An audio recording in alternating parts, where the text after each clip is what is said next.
सोचिए उस माँ के बारे में जिसकी आंखों की रोशनी धुंधली पड़ गई अपने बेटे को पढ़ाते पढ़ाते।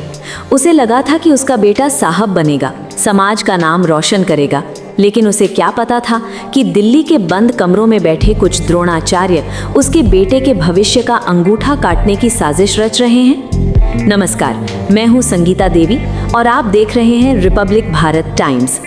आज 11 फरवरी है। आज दिल्ली का जंतर मंतर सिर्फ एक मैदान नहीं, एक नाभिकीय रणभूमि बन चुका है। आज भाई चंद्रशेखर आजाद भीम आर्मी चीफ ने वो हुंकार भरी है जिसकी गूंज से उन लोगों की कुर्सियां हिल रही हैं जो संविधान को सिर्फ एक किताब समझते हैं। अगले 10 मिनट मेरे साथ रहिएगा, क्योंकि आज मैं वो सच दिखाऊंगी जो आपकी रूह कंपा देगा और आपके खून में उबाल ला देगा।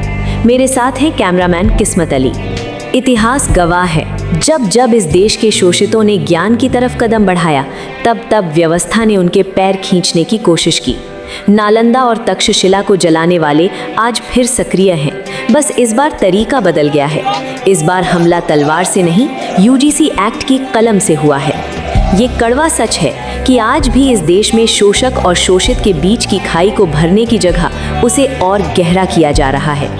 जो दल हाथ में संजीवनी संविधान लेकर घूमते हैं, उनसे मेरा सीधा और कड़वा सवाल है, जब जंतर मंतर पर आपके भाई बहन अपने हकों के लिए पुलिस की लाठियां खा रहे थे, तब आप किस बिल में छिपे थे?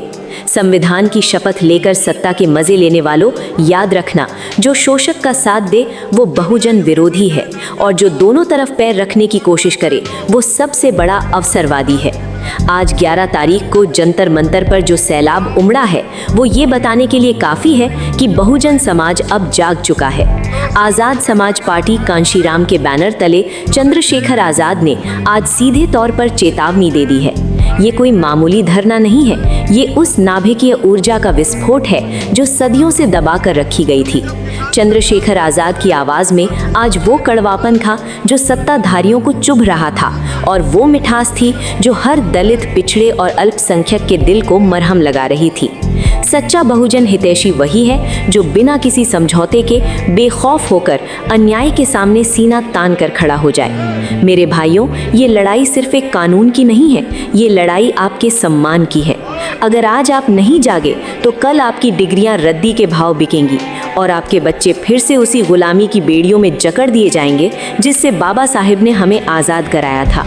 सिस्टम चाहता है कि आप बिखर जाएं, लेकिन आपको नाभिकीय ताकत की तरह जुड़ना होगा। दर्शकों, सच्चाई को आप तक पहुंचाने की बहुत बड़ी कीमत चुकानी पड़ती है। बड़े बड़े मीडिया घराने बिक चुके हैं, वो आपको ये तस्वीरें कभी नहीं दिखाएंगे। रिपब्लिक भारत टाइम्स आपका अपना चैनल है, आपकी अपनी आवाज़ है। अगर आपको लगता है कि हम आपके हक की लड़ाई ईमानदारी से लड़ रहे हैं, तो इस वीडियो को अभी लाइक करें। हमारे इस छोटे से परिवार का हिस्सा बनने के लिए चैनल को सब्सक्राइब करें, और हाँ, हमारे फेसबुक पेज को ज़रूर फॉलो करें ताकि कोई भी अपडेट आपसे छूट न जाए। आपकी एक शेयरिंग, एक लाइक उन शोषकों के गाल पर एक करारा तमाचा होगी। अपने सहयोगी कैमरामैन किस्मत अली के साथ मैं संगीता देवी, रिपब्लिक भारत टाइम्स। लड़ते रहिए, बढ़ते रहिए। जय भीम। जो नारा लग रहा है, कई लोगों के चेहरे बेनकाब हुए, कई पार्टियों के चेहरे बेनकाब हुए, कई नेताओं के चेहरे बेनकाब हुए, कई सामाजिक संगठनों के चेहरे बेनकाब हुए, और सबसे ज्यादा बेनकाब अगर कोई नारा हुआ है तो वो नारा है जो नारा लग रहा था कि जात पात की करो विदाई, हिंदू हिंदू भाई भाई। वो नारा भी बेनकाब हो गया, वो नारा झूठा था। अगर वो नारा सच्चा होता तो मैं पूछना चाहता हूं कि जब मंडल कमीशन की बात आती है, जब SC/ST आयोग की बात आती है, SC/ST एक्ट की बात आती है, जब यूजीसी की नई गाइडलाइन की बात आती है, तो आप आंदोलन क्यों करते हो हमारे खिलाफ? क्यों हमारे खिलाफ आंदोलन करते हो? क्यों आप हमारे खिलाफ आंदोलन करके सड़कें जाम करने का काम करते हो? क्यों आप आंदोलन करके जो कहते थे कि प्रधानमंत्री हिंदू हृदय सम्राट है, उन्हीं प्रधानमंत्री को बताओ कहा गया, नहीं कहा गया, कैसे कैसे शब्दों से नवाजा गया। तो जिस प्रधानमंत्री के राज में आपको EWS मिला, उन्हीं प्रधानमंत्री को जब एक आपको काल्पनिक ऐसा लगा कि भाई हमारे बच्चों के ऊपर जो है जांच बैठ सकती है, उनपे जो है उनपे मुकदमा दर्ज हो सकता है, सिर्फ काल्पनिक, कोई मामला सामने नहीं आया। हम पे तो उदाहरण है, मैं बताऊंगा पूरी बात में, हम पे उदाहरण है, कोई मामला सामने नहीं आया तो आप आंदोलन करने चले आए।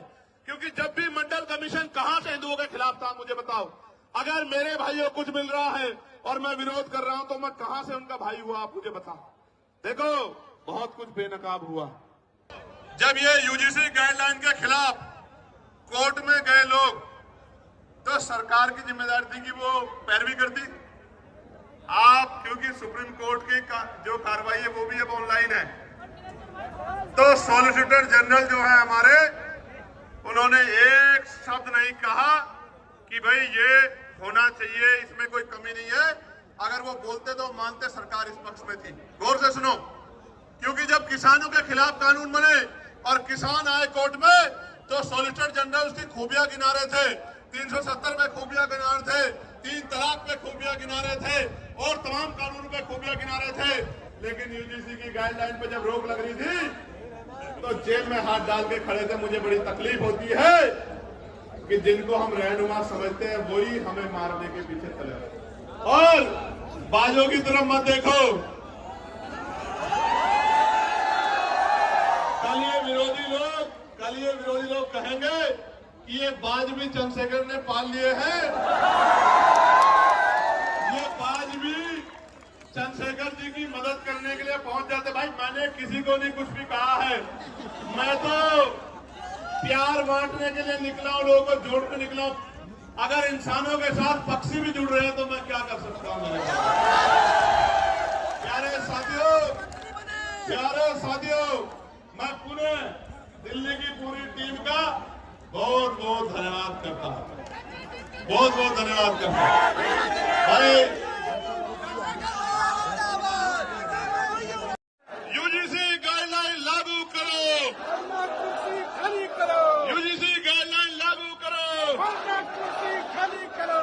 ऐसा देश है कि संविधान के लागू होने के साथ देश की महिलाओं को और गरीब और अमीर तमाम तबकों के लोगों को वोटिंग राइट मिलने का काम हुआ। ये काम अमेरिका नहीं कर पाया, ये काम जर्मनी नहीं कर पाया, ये काम यूरोपियन कंट्री नहीं कर पाई, ये काम इंग्लैंड नहीं कर पाया। ये काम अगर किसने किया कि महिलाओं को बराबर का अधिकार मिले तो ये भारतीय संविधान में बाबा साहब अम्बेडकर ने किया। हिंदू कोड बिल पे इस्तीफा दिया। जब गुरु दिखाई देते हैं, जब हम चारों तरफ देखते हैं, बाबू सिंह दयाल चौरसिया दिखाई देते हैं, परमानंद लोधी जी दिखाई देते हैं, अवंतिका बाई लोधी जी दिखाई देती है, जलकारी बाई दिखाई देती है, तमाम हमारे महापुरुष और वीरांगनाएं दिखाई देती है। ये सब कौन है? इन्होंने हमारी बस्ती में जन्म नहीं लिया, इन्होंने हमारे जिले में जन्म नहीं लिया, इन्होंने हमारे प्रदेश में जन्म नहीं लिया, मगर हम अपने माँ बाप से ज्यादा इनका सम्मान करते हैं और इनके सम्मान पे खून की बूंद बूंद लगा सकते हैं। उसका कारण क्या है आप जानिए। उसका कारण ये है कि महापुरुषों ने अपने बच्चों को भी पीछे छोड़ दिया, उन्होंने हमारा इनकी वजह से आज हमें अधिकार मिले। इसका मैं उदाहरण बताता हूँ। बाबा साहब अम्बेडकर ने अपने जीवन में 3 लोगों को गुरु माना। धार्मिक गुरु उन्होंने, न्यायिक गुरु के तौर पर उन्होंने महामानव तथागत बुद्ध को अपना गुरु माना। शिक्षा के क्षेत्र में उन्होंने राष्ट्रपिता ज्योतिबा फुले को अपना गुरु माना और अंधविश्वास पाखंडवाद को यानी कि विज्ञानवाद के तर्क के आधार पर बात करने के लिए उन्होंने गुरु कबीर जी को अपना गुरु माना।